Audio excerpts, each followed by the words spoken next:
Hello everyone, welcome to Neso school.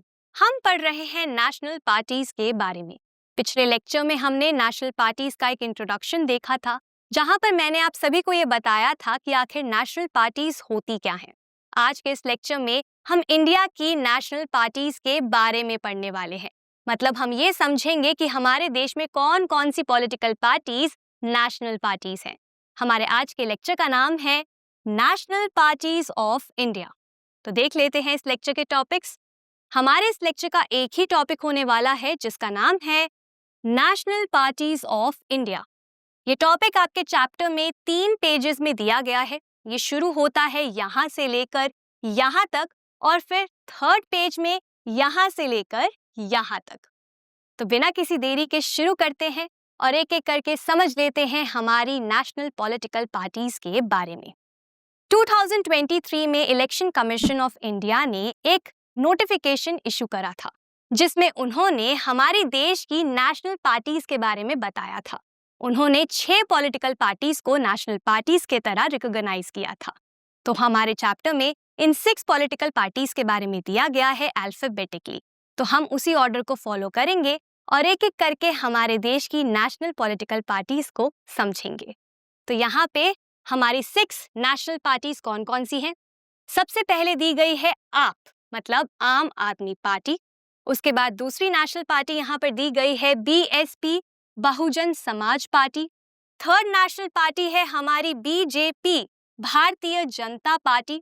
इसके बाद हमारी 4th नेशनल पार्टी है सीपीआईएम, मतलब communist party of India, Marxist. इसके बाद हमारी 5th नेशनल पार्टी है INC, Indian national Congress. And finally हमारी 6th नेशनल पार्टी है एनपीपी, नेशनल पीपल्स पार्टी।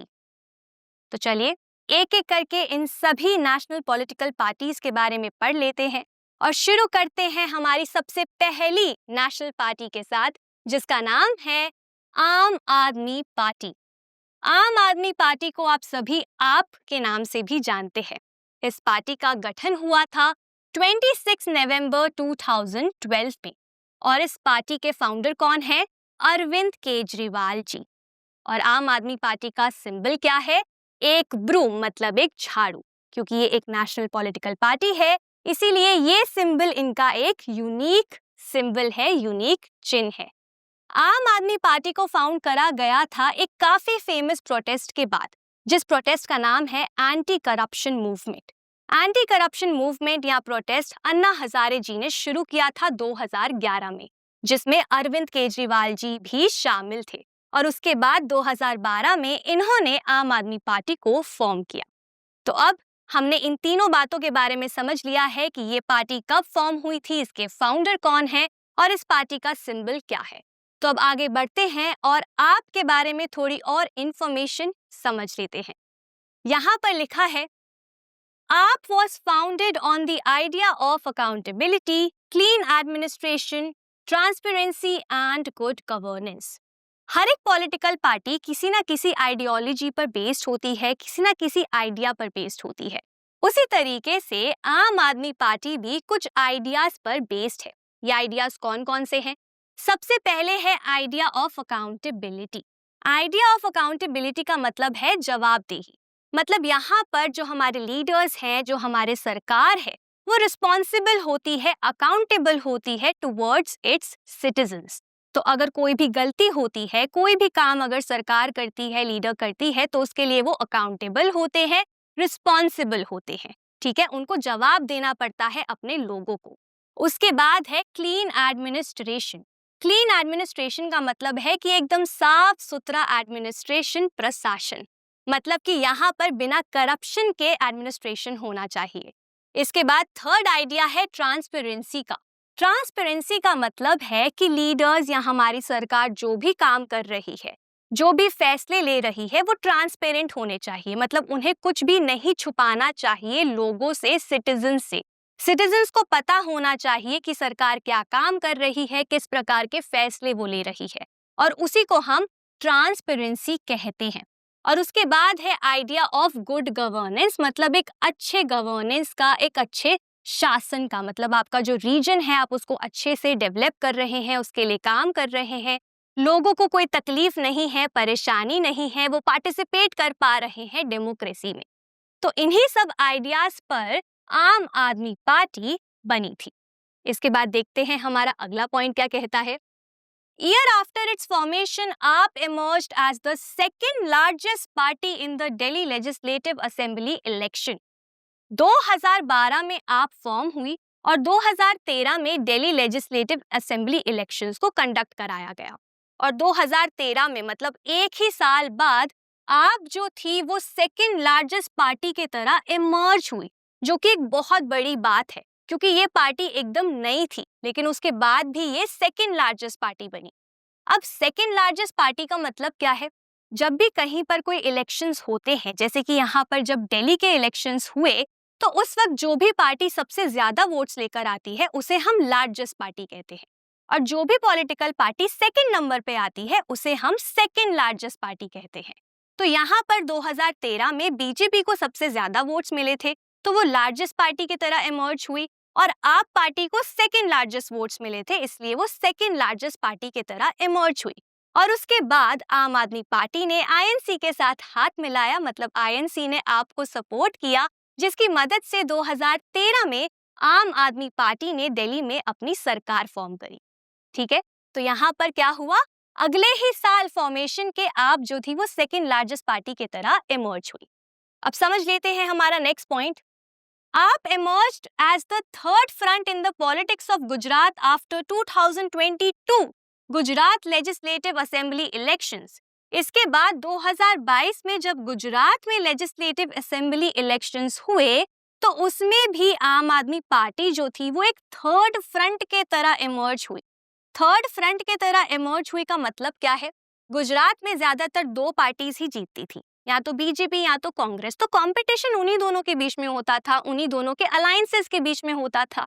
लेकिन 2022 में क्या हुआ, आप एक थर्ड फ्रंट के तरह इमर्ज हुई, मतलब एक थर्ड ऑप्शन के तरह, एक थर्ड ऑल्टरनेटिव के तरह वो खड़ी हुई गुजरात के इलेक्शंस में।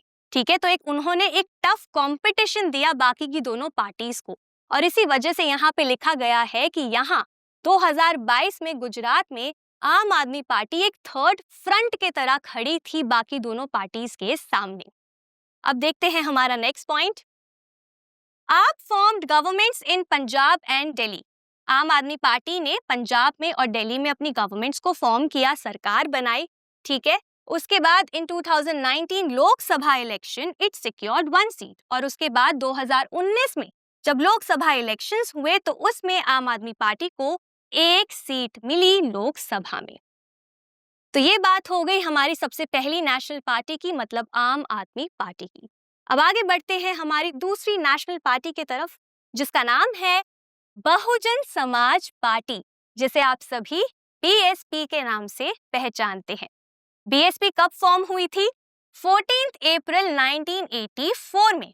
और किसने बीएसपी को फॉर्म किया था?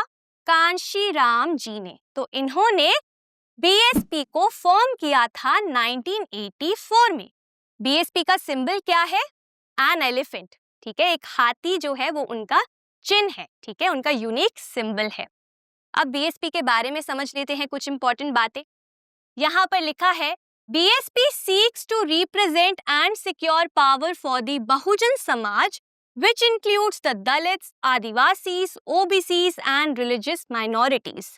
जिस तरीके से आम आदमी पार्टी कुछ आइडियाज के बेसिस पर बनी, फॉर्म हुई, उसी तरीके से बीएसपी भी कुछ आइडियाज के बेसिस पर फॉर्म हुई। ठीक है, यहाँ पर बीएसपी का मेन मोटिव क्या था फॉर्म होने के पीछे? वो बहुजन समाज को रिप्रेजेंटेशन देना चाहते थे, उनको पावर देना चाहते थे, और आज भी वो बहुजन समाज के लिए ही काम करते हैं, उन्हीं को रिप्रेजेंटेशन देना चाहते हैं, पावर देना चाहते हैं पॉलिटिक्स में। ठीक है, बहुजन समाज का मतलब है Dalits, Adivasis, other backward caste and religious minorities, मतलब कि वो सभी लोग जो कि धर्म के आधार पर, जिनकी संख्या कम है, जिन कम्युनिटीज की संख्या कम है धर्म के आधार पर। ठीक है, तो ये सभी लोग क्या हैं? बहुजन समाज। और बीएसपी बहुजन समाज के डेवलपमेंट के लिए, विकास के लिए, उनके रिप्रेजेंटेशन के लिए बनाई गई थी, फॉर्म करी गई थी। अब देखते हैं हमारा next point. BSP draws inspiration from Sahu Maharaj, Mahatma Phule, Pariyar Ramaswamy Naicker and Baba Saheb Ambedkar. अब यहाँ पे जो हमारी BSP है वो इंस्पायर होती है किससे? सहु महाराज से। सहु महाराज कौन है? ये एक मराठा रूलर थे, ठीक है, और इन्होंने अपने टाइम में काफी सारे लोअर कास्ट लोगों की मदद करी थी, उनके लिए काम करते थे, उनको प्राइमरी एजुकेशन भी प्रोवाइड करते थे बिना ये देखे कि वो किस जाति से बिलोंग करते हैं। तो उनकी टीचिंग से ये BSP पार्टी जो है वो इंस्पायर होती है।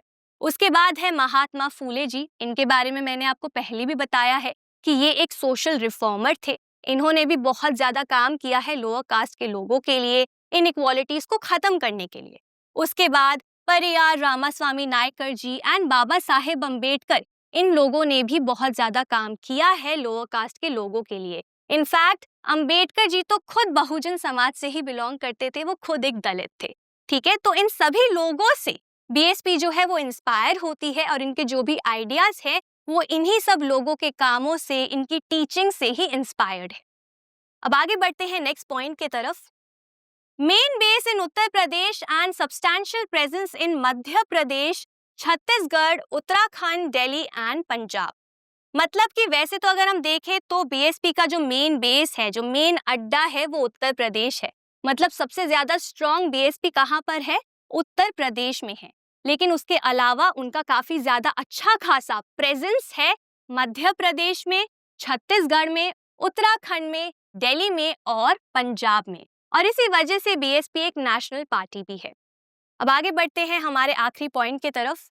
यहाँ लिखा है In 2019 Lok Sabha election, it polled about 3.63% votes and secured 10 seats in the Lok Sabha. 2019 के लोकसभा इलेक्शंस में BSP को 3.63% वोट्स मिले थे और इन्होंने 10 सीट्स जीती थी लोकसभा में। तो ये बात हो गई हमारी दूसरी नेशनल पार्टी की, BSP की। अब इसके बाद आगे बढ़ते हैं हमारी थर्ड नेशनल पार्टी के तरफ, जो कि एक काफी प्रोमिनेंट पॉलिटिकल पार्टी है, काफी फेमस पॉलिटिकल पार्टी है, जिसका नाम है भारतीय जनता पार्टी, मतलब BJP। BJP कब फॉर्म हुई थी? 6 अप्रैल 1980 में, ठीक है। और इस पार्टी को कई सारे लीडर्स ने मिलकर फॉर्म किया था। उन सभी लीडर्स में से मैंने 2 प्रोमिनेंट लीडर्स के नाम यहाँ पर लिए हैं। सबसे पहले अटल बिहारी वाजपेयी जी और दूसरे हैं यहाँ पे लाल कृष्ण आडवाणी जी, ठीक है। BJP का सिंबल क्या है? एक लोटस, मतलब कमल का फूल। अब आगे बढ़ते हैं और BJP के बारे में और अच्छे से समझ लेते हैं। यहाँ पर लिखा है BJP was founded by reviving the erstwhile Bharatiya Jan Sangh formed by Syama Prasad Mukherjee in 1951। यहाँ पर ये बताया गया है कि भारतीय जन संघ नाम की एक पॉलिटिकल पार्टी 1951 में श्यामा प्रसाद मुखर्जी ने फॉर्म करी थी हमारे देश में, ठीक है। और भारतीय जनता पार्टी जो है वो इसी पार्टी का एक नया रूप है। एक तरीके से इस पार्टी को एक पूर्ण जन्म मिला है, ठीक है। ये पार्टी जो थी वो पहले ही डिसॉल्व हो गई थी, ठीक है, लेकिन उसके बाद भारतीय जनता पार्टी को फॉर्म किया गया, तो वो इसी का ही एक रूप है। इसके बाद आगे क्या लिखा है? BJP wants to build a strong and modern India by drawing inspiration from India's ancient culture and values and Deen Dayal Upadhyay's ideas of integral humanism and Antyodaya. तो यहाँ पर BJP क्या करना चाहती है? BJP एक स्ट्रॉन्ग और मॉडर्न इंडिया को बिल्ड करना चाहती है। और ये जो strong and modern India BJP build करना चाहती है, ये बेस्ड होगा कुछ आइडियाज पे, ये इंस्पायर्ड होगा कुछ आइडियाज पे। और वो क्या क्या है? सबसे पहले तो जो हमारे देश की एशियंट कल्चर और वैल्यूज है, ठीक है। हमारे देश का जो भी एशियंट कल्चर है, जो हमारी संस्कृति है, जो हमारी वैल्यूज है, जो हमारे ट्रेडिशंस है, परंपराएं हैं, ठीक है, इन सभी पर बेस्ड होगा, इन सभी से इंस्पायर्ड होगा ये मॉडर्न इंडिया। और उसके बाद दीन दयाल उपाध्याय जी के जो 2 इंपॉर्टेंट आइडियल्स हैं, 2 इंपॉर्टेंट आइडियाज हैं, उन पर बेस्ड होगा। कौन कौन से आइडियाज हैं? सबसे पहले यहाँ पे दिया गया है इंटीग्रल ह्यूमनिज्म। इंटीग्रल ह्यूमनिज्म का मतलब क्या है? होलिस्टिक डेवलपमेंट हर एक व्यक्ति का, मतलब कि हर एक व्यक्ति का विकास होना चाहिए मेंटली, फिजिकली, स्पिरिचुअली। मतलब आपके शारीरिक रूप से, ठीक है, आपका शारीरिक विकास होना चाहिए, आपका मानसिक विकास होना चाहिए, ठीक है, आपका आध्यात्मिक विकास होना चाहिए। इसी को हम होलिस्टिक डेवलपमेंट कहते हैं। तो हर एक व्यक्ति का डेवलपमेंट, हर एक व्यक्ति का विकास मेंटली, स्पिरिचुअली और फिजिकली, इसी को हम इंटेग्रल ह्यूमनिज्म कहते हैं। तो ये आइडिया वैसे बहुत बड़ा है, लेकिन ये उसका एक छोटा सा एलिमेंट है जिससे बीजेपी इंस्पायर होती है, ठीक है। उसके बाद सेकंड आइडिया है यहाँ पे अंत्योदया का। अंत्योदया को आप समझ सकते हैं कि इसका मतलब है अपलिफ्टमेंट ऑफ द पुअरेस्ट। मतलब कि हमारे देश का, हमारी सोसाइटी का जो सबसे ज्यादा कमजोर व्यक्ति होगा, जो सबसे ज्यादा गरीब व्यक्ति होगा, हमें उस व्यक्ति तक विकास पहुंचाना है। मतलब हमें पुअर से पुअर, गरीब से गरीब, कमजोर से कमजोर व्यक्ति को उठाना है, उन्हें अपलिफ्ट करना है, उनका विकास करना है। और उसी आइडिया को हम क्या कहते हैं? अंत्योदया कहते हैं। और ये आइडियाज किसके हैं? दीनदयाल उपाध्याय जी के हैं, जिससे इंस्पायर हो के बीजेपी एक मॉडर्न इंडिया को बिल्ड करना चाहती है, एक स्ट्रॉन्ग इंडिया को बिल्ड करना चाहती है, ठीक है। अब आगे बढ़ते हैं नेक्स्ट पॉइंट की तरफ। कल्चरल नेशनलिज्म और Hindutva is an important element in its conception of Indian nationhood and politics. अब यहाँ पर एक इम्पॉर्टेंट आइडियोलॉजी के बारे में बात करी गई है जिस पर बीजेपी के आइडियाज बेस्ड हैं, और वो आइडियोलॉजी कौन सी है? कल्चरल नेशनलिज्म की या फिर हिंदुत्व की। अब सबसे पहले कल्चरल नेशनलिज्म को और हिंदुत्व को समझ लेते हैं। कल्चरल नेशनलिज्म का ही एक फॉर्म है, ठीक है। नेशनलिज्म का मतलब होता है राष्ट्रवाद, तो कल्चरल नेशनलिज्म उसी का एक फॉर्म है। यहाँ पर ये माना जाता है कि एक राष्ट्र जो है, एक राष्ट्र की जो पहचान है, उसकी जो एकता है, वो किस पर बेस्ड होती है? उस राष्ट्र के कल्चर पर, ठीक है, वहाँ की संस्कृति पर, परंपराओं पर, वैल्यूज पर, भाषा पर। तो जो भी कल्चरल एस्पेक्ट्स हैं, उन पर बेस्ड होती है किसी भी एक राष्ट्र की पहचान, उस राष्ट्र की एकता। उसी को हम क्या कहते हैं? कल्चरल नेशनलिज्म कहते हैं।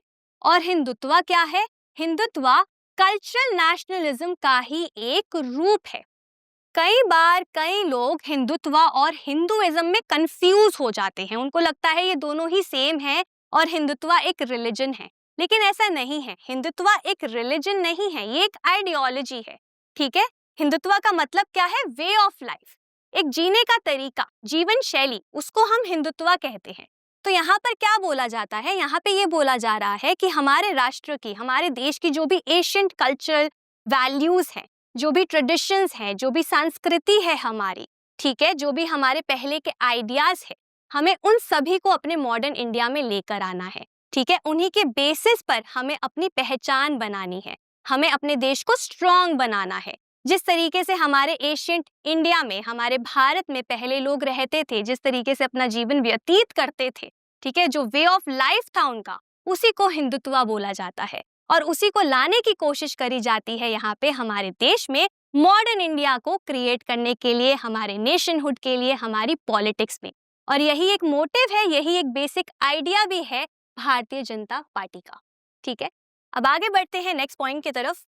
BJP wants full territorial and political integration of Jammu and Kashmir with India, a uniform civil code and ban on religious conversions. तो यहाँ पर बीजेपी क्या चाहती है? वो टेरिटोरियल एंड पॉलिटिकल इंटीग्रेशन चाहती है जम्मू एंड कश्मीर का इंडिया के साथ। मतलब वो ये चाहती है कि जम्मू एंड कश्मीर जो है वो इंडिया का ही हिस्सा रहे, फुल्ली इंडिया का हिस्सा बन जाए, इंटीग्रेट हो जाए इंडिया के साथ, ठीक है। दूसरी बात यहाँ पे क्या लिखी है? Uniform civil code. मतलब वो ये चाहती है कि पूरे देश में यूनिफॉर्म सिविल कोड हो, सेम लॉज हो सभी लोगों के लिए, चाहे वो किसी भी धर्म से बिलोंग करे, किसी भी जाति से बिलोंग करे। और थर्ड क्या है यहाँ पे? बैन ऑन रिलीजियस कन्वर्जन्स, कि जबरदस्ती अगर किसी को उसका धर्म बदलवाया जा रहा है, मतलब अगर रिलीजियस कन्वर्जन हो रहा है, आपसे बोला जा रहा है कि आप अपना धर्म बदल लीजिए जबरदस्ती, तो उस पर बैन लगाना, ठीक है। तो इस प्रकार से ये तीनों ही चीजें बीजेपी चाहती है इम्प्लीमेंट करना, चाहती है करना। इसके बाद देखते हैं next point. BJP came to power in 1998 as the leader of the national democratic alliance NDA, including several regional parties. मतलब कि 1998 में बीजेपी पावर में आई थी। कैसे पावर में आई थी? अलायंस के थ्रू पावर में आई थी। अलायंस कौन सा था? National democratic alliance. और एनडीए अलायंस की, इस अलायंस की बीजेपी क्या है, लीडर है। ठीक है, तो इस अलायंस में कई सारी रीजनल पार्टीज थी जिनके साथ मिलकर ये अलायंस फॉर्म हुआ और 1998 में बीजेपी पावर में आई। अब इसके बाद क्या लिखा है, BJP emerged as the largest party with 303 members in the 2019 Lok Sabha elections. क्या हुआ, 2019 के लोकसभा इलेक्शंस में बीजेपी लार्जेस्ट पार्टी के तरह इमर्ज हुई और इसमें कितने मेंबर्स जीते, 303 मेंबर्स आए। ठीक है, इसके बाद लिखा है currently leads the ruling NDA government at the centre. Currently यही एनडीए अलायंस जो है और बीजेपी पार्टी जो उसको लीड कर रही है, वही पार्टी, वही अलायंस आज भी हमारे देश में पावर में है। ठीक है, तो यहाँ पे यही लिखा गया है कि करंटली यही पार्टी रूल कर रही है एनडीए गवर्नमेंट को हमारे सेंटर में, हमारे देश में। तो ये हो गई बात हमारी भारतीय जनता पार्टी की। अब आगे बढ़ते हैं हमारी अगली नेशनल पार्टी के तरफ, जिसका नाम है communist party of India Marxist, मतलब कि CPIM। CPIM कब फॉर्म हुई थी, 7 नवंबर 1964 में, और इस पार्टी को कई सारे लीडर्स ने मिलकर फॉर्म किया था, जिनमें से 2 प्रोमिनेंट लीडर्स के नाम मैंने यहाँ पे लिखे हैं। सबसे पहले है ज्योति बासु जी और उसके बाद है EMS नंबूद्रिपाल जी।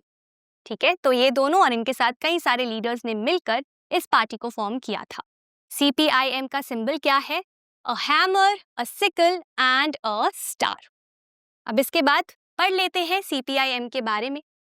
यहाँ पर सबसे पहला पॉइंट कहता है that this party believes in Marxism, Leninism। CPIM जो है वो मार्क्सिज्म और लेनिनिज्म में बिलीव रखती है। आप सभी को याद होगा, आपने क्लास 9th में मार्क्सिज्म और लेनिनिज्म के बारे में पढ़ा था। यहाँ पर ये माना जाता है कि जो कैपिटलिज्म है उसके वजह से गरीब और अमीर के बीच का जो एक गैप है वो बढ़ चुका है। एक वर्किंग क्लास बन चुकी है, लेबर क्लास बन चुकी है, और उसके ऊपर एक ऐसी क्लास बन चुकी है जिनके पास सारा पैसा है। ठीक है, जो कैपिटलिस्ट क्लास है, जो लोअर क्लास को, जो लेबर क्लास को एक्सप्लॉइट कर रही है, जिसके वजह से एक रेवोल्यूशन होना चाहिए, एक स्टेटलेस, क्लासलेस सोसाइटी को फॉर्म करना चाहिए। तो यही आइडिया कहता है मार्क्सिज्म और लेनिनिज्म का। तो यहाँ पर इस आइडिया पर ही बिलीव करती है CPIM की पार्टी। इसके बाद लिखा है it supports socialism, secularism and democracy and opposes imperialism and communalism। यहाँ पे क्या लिखा है कि ये जो पार्टी है ये सपोर्ट करती है कुछ आइडियाज को, जैसे कि सोशलिज्म, जिसके बारे में आपने पढ़ा है, समाजवाद। ठीक है, उसके बाद सेक्युलरिज्म और फिर उसके बाद है डेमोक्रेसी। और ये अपोज करती है इंपीरियलिज्म जैसे आइडियाज को, मतलब कि जब एक देश दूसरे देश पर जाके अपना दबदबा बनाने की कोशिश करता है, कॉलोनीज क्रिएट करने की कोशिश करता है अपनी पावर को बढ़ाने के लिए। ठीक है, और कम्युनलिज्म जहाँ पे धर्म के आधार पर लोगों को बांटा जाता है। तो इन आइडियाज के अगेंस्ट है, अपोज्ड है ये पॉलिटिकल पार्टी। अब इसके आगे क्या लिखा है, CPIM accepts democratic elections as a useful and helpful means for securing the objective of socio-economic justice in India। मतलब कि यहाँ पे लिखा है कि ये जो पार्टी है ये एक्सेप्ट करती है डेमोक्रेटिक इलेक्शंस को। मतलब इस पार्टी का ये मानना है कि जो डेमोक्रेटिक इलेक्शंस होते हैं वो यूजफुल होते हैं, वो हेल्पफुल होते हैं, काम के होते हैं। क्यों? क्योंकि ये हमारे देश में सोशियो इकोनॉमिक जस्टिस लाने के लिए हमारी मदद करते हैं। मतलब सोशल इक्वालिटी, सोशल जस्टिस और इकोनॉमिक जस्टिस, कि कोई भी ज्यादा पुअर ना हो, गैप जो है लोगों के बीच में वो कम हो जाए। तो यहाँ पे जस्टिस लाने के लिए डेमोक्रेटिक इलेक्शंस बहुत ज्यादा यूजफुल माने जाते हैं और इस आइडिया पर बिलीव करती है ये पॉलिटिकल पार्टी। इसके बाद हमारा नेक्स्ट पॉइंट क्या है, strong support in West Bengal, Kerala and Tripura, specially among the poor, factory workers, farmers, agricultural labourers and the intelligentsia. मतलब कि यहाँ पे लिखा है कि ये जो पॉलिटिकल पार्टी है इनका सबसे ज्यादा सपोर्ट कहाँ पर है, वेस्ट बंगाल में, केरला में एंड त्रिपुरा में। और सबसे ज्यादा किन लोगों के बीच ये पार्टी बहुत ज्यादा, हम कह सकते हैं कि पॉपुलर है। सबसे पहले तो पुअर लोग, जो गरीब लोग हैं, factory workers, farmers, agricultural labourers, और वो सभी लोग जो कि बहुत ज्यादा पढ़े लिखे हैं, वेल एजुकेटेड हैं। ठीक है, इसके बाद हमारा नेक्स्ट पॉइंट क्या है, critical of the new economic policies that allow free flow of foreign capital and goods into the country. ये पॉलिटिकल पार्टी बहुत ज्यादा खिलाफ है, क्रिटिकल है न्यू इकोनॉमिक पॉलिसीज को लेकर, मतलब उन पॉलिसीज को लेकर जो कि अलाउ करती है free flow of foreign capital and goods into the country. मतलब जो पॉलिसीज अलाउ करती है कि फॉरेन कैपिटल जो है, बाहर का जो पैसा है, बाहर के जो गुड्स हैं वो इंडिया में आसानी से आ सके, उसके ये खिलाफ है। क्योंकि इनका ये मानना है कि इन सभी के वजह से, इस फ्री फ्लो के वजह से हमारे देश के जो गरीब लोग हैं, ठीक है, जो वर्कर्स हैं, उनको बहुत ज्यादा नुकसान होता है और इसी वजह से ये इस पॉलिसी के अगेंस्ट है। इसके बाद नेक्स्ट पॉइंट क्या कहता है, was in power in West Bengal for 34 years. ये पॉलिटिकल पार्टी 34 ईयर्स तक वेस्ट बंगाल में पावर में थी, तो इतनी ज्यादा प्रोमिनेंट और पॉपुलर पार्टी ये रह चुकी है पहले भी। इसके बाद लिखा है, इन 2019 Lok Sabha election it one about 1.75% of votes in 3 seats. 2019 के लोकसभा इलेक्शन में ये सिर्फ 1.7% ऑफ वोट्स ही हासिल कर पाई और इनके पास सिर्फ 3 ही सीट्स आई। लेकिन फिर भी ये आज भी एक अच्छी पार्टी है, एक प्रोमिनेंट पार्टी है, जिसकी वजह से ये एक नेशनल पॉलिटिकल पार्टी है हमारे देश में। अब CPIM हमारा यहीं पे खत्म हो गया है, तो आगे बढ़ते हैं हमारी अगली नेशनल पार्टी के तरफ, जो कि फिर से एक बहुत प्रोमिनेंट, एक बहुत पॉपुलर पॉलिटिकल पार्टी है, जिसका नाम है इंडियन नेशनल कांग्रेस, मतलब कि INC। INC को कब फॉर्म किया गया था? 28 दिसंबर 1885 में। और किसने इस पॉलिटिकल पार्टी को फॉर्म किया था? कई सारे लीडर्स ने मिलकर, जिसमें से मेन फाउंडर है हमारे एलन ऑक्टेवियन ह्यूम, और इनके साथ साथ 2 और इम्पोर्टेंट लीडर्स हैं जिन्होंने कांग्रेस को फॉर्म करने में मदद करी, और वो हैं दादा भाई नावरोजी एंड दिनशा एडुलजी वाचा। ठीक है, तो इन सभी लोगों ने, लीडर्स ने मिलकर क्या किया? कांग्रेस पार्टी को फॉर्म किया। कांग्रेस पार्टी का फेमस सिंबल क्या है? ये सिंबल है एक हाथ का, मतलब कि अ हैंड। अब आगे बढ़ते हैं और कांग्रेस पार्टी के बारे में थोड़ा और समझ लेते हैं। यहाँ पर लिखा है, one of the oldest parties of the world. हमारी जो ये कांग्रेस पार्टी है, इंडियन नेशनल कांग्रेस है, ये वर्ल्ड की ओल्डेस्ट पार्टीज में से एक है। It played a dominant role in Indian politics at the national and state level for several decades।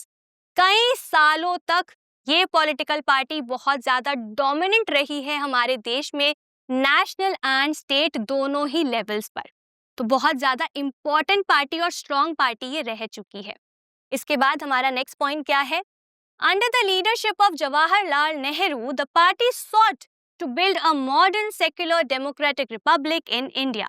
Jawaharlal Nehru की लीडरशिप के under Congress party, INC party ने मॉडर्न इंडिया को बनाने की कोशिश करी, एक सेक्युलर इंडिया को, डेमोक्रेटिक रिपब्लिक इंडिया को फॉर्म करने की कोशिश करी, और यही इनका एक एम भी था।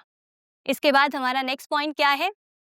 Ruling party at the centre till 1977 and from 1980 to 1989।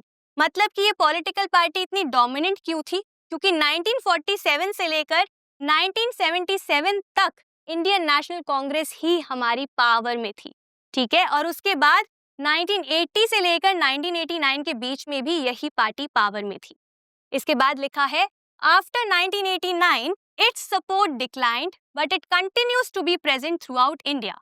1989 के बाद से इनका जो कंट्रोल था, इनका जो एक डोमिनेंस था, वो थोड़ा कम होता हुआ दिखाई दिया, क्योंकि कई सारे लीडर्स पार्टी को छोड़कर कहीं और जाने लग गए, नई नई पार्टीज फॉर्म होने लग गई, स्प्लिट्स आने लग गए पार्टी के अंदर, जिसके वजह से ये कम स्ट्रॉन्ग होने लग गई और बाकी पॉलिटिकल पार्टीज को एक मौका मिला। लेकिन फिर भी आज भी हमारे देश में, पूरे ही देश में कांग्रेस पार्टी जो है वो प्रेजेंट है। इसके बाद हमारा नेक्स्ट पॉइंट क्या है? Centrist party in its ideological orientation espouses secularism and welfare of weaker sections and minority। अगर हम बात करें आइडियोलॉजी की, तो INC को एक सेंट्रिस्ट पार्टी माना जाता है। सेंट्रिस्ट पार्टी क्या होती है? हमारे देश में 3 तरीके की पार्टीज हैं, आप सभी ने सुना भी होगा। लेफ्ट पार्टी, राइट पार्टी, मतलब left wing parties, right wing parties, ठीक है। लेफ्ट विंग पार्टीज अलग होती हैं, वो जस्टिस में मानती हैं, ठीक है, लिबरल आइडियाज में ज्यादा बिलीफ रखती हैं। वहीं पे जो राइट विंग पार्टीज होती हैं, वो कल्चर पर, नेशनलिज्म पर, रिलीजन पर ज्यादा बिलीव रखती हैं। और फिर आती है सेंट्रिस्ट पार्टी, जो दोनों के बीच में होती है, ठीक है, वो एक बैलेंस्ड अप्रोच रखती है दोनों के बीच में। तो कांग्रेस पार्टी को क्या माना जाता है? एक सेंट्रिस्ट पार्टी माना जाता है आइडियोलॉजी वाइज, ठीक है, और ये एस्पाउस करती है, ये सपोर्ट करती है सेक्युलरिज्म जैसे आइडियाज को, ठीक है, and welfare of weaker sections and minorities की जो हमारे देश के वीक सेक्शंस हैं, माइनॉरिटीज हैं, उनका सपोर्ट होना चाहिए, उनकी अपलिफ्टमेंट होना चाहिए, उनका विकास होना चाहिए, वेलफेयर होना चाहिए। इन आइडियाज पर ये पार्टी बिलीफ रखती है। इसके बाद हमारा नेक्स्ट पॉइंट है leader of the united progressive alliance government from 2004 to 2019। जिस तरीके से बीजेपी एनडीए अलायंस की लीडर रही है, ठीक है, उसी तरीके से अगर हम बात करें कांग्रेस की, तो कांग्रेस यूनाइटेड प्रोग्रेसिव अलायंस मतलब यूपीए गवर्नमेंट की भी लीडर रही है 2004 से 2019 के बीच में। उसके बाद 2019 के इलेक्शंस में यहाँ पे क्या लिखा गया है? That in 2019 Lok Sabha election it won 19.5% votes and 52 seats. 2019 के लोकसभा इलेक्शंस में कांग्रेस पार्टी को 19.5% वोट्स मिले और 52 सीट्स ये पार्टी जीती। इसी के साथ हमारा आईएनसी का भी यहीं पर खत्म होता है। अब आगे बढ़ते हैं हमारी आखिरी नेशनल पार्टी की तरफ, जिसका नाम है नेशनल पीपल्स पार्टी, जिसको हम एनपीपी के नाम से जानते हैं। एनपीपी फॉर्म हुई थी 6 जनवरी 2013 में, और किसने इन्हें फॉर्म किया था? पूर्णो एगिटोक संगमा, ठीक है। इस पार्टी का सिंबल क्या है? अ बुक मतलब कि एक किताब। अब आगे बढ़ते हैं और इस पार्टी के बारे में समझ लेते हैं। यहाँ पर लिखा है first political party from north east India to have attend the status of a national party. ये पहली ऐसी पॉलिटिकल पार्टी है नॉर्थ ईस्ट इंडिया से जिसको नेशनल पार्टी का स्टेटस मिला है। इसके बाद नेक्स्ट पॉइंट है it believes in diversity of the country and recognises that different regions have different developmental challenges. ये बिलीव करती है डाइवर्सिटी में एक देश की, और रिकॉग्नाइज करती है, पहचानती है इस बात को कि हमारे देश में कई सारे रीजन्स हैं और सभी रीजन्स के अपने खुद के अलग अलग डेवलपमेंटल चैलेंजेस हैं, ठीक है। नेक्स्ट पॉइंट कहता है its core philosophy is education and employment to all as well as empowerment of all sections of the society। इनका core philosophy क्या है कि education सबको मिलनी चाहिए, employment सबको मिलनी चाहिए, ठीक है, और साथ ही साथ empowerment होना चाहिए सभी लोगों का, सभी sections का जो हमारी सोसाइटी में exist करते हैं। इसके बाद नेक्स्ट पॉइंट क्या है? formed government in Meghalaya and has presence in many north eastern states। इस पार्टी ने अपनी गवर्नमेंट फॉर्म करी थी मेघालय में, ठीक है, और इनकी प्रेजेंस है कई सारी नॉर्थ ईस्टर्न स्टेट्स में। इसके बाद लिखा है इन 2019 Lok Sabha election it secured 1 seat. 2019 के लोकसभा इलेक्शन में इस पॉलिटिकल पार्टी ने सिर्फ 1 सीट जीती थी, लेकिन ये पहली नॉर्थ ईस्टर्न की ऐसी पॉलिटिकल पार्टी है जिन्हें नेशनल पार्टी का स्टेटस मिला, जो बहुत बड़ी अचीवमेंट है। इसी के साथ हमारी ये आखिरी नेशनल पार्टी भी यहीं पर खत्म होती है, जो थी एनपीपी। इसी के साथ हमारा आज का ये टॉपिक, जिसका नाम था नेशनल पार्टीज ऑफ इंडिया, यहीं पर खत्म होता है। मैं उम्मीद करती हूँ आप सभी को ये लेक्चर अच्छा लगा होगा। आज के लिए बस इतना ही। अब मैं मिलूंगी आपसे अगले लेक्चर में एक नए और इंटरेस्टिंग टॉपिक के साथ। Thank you.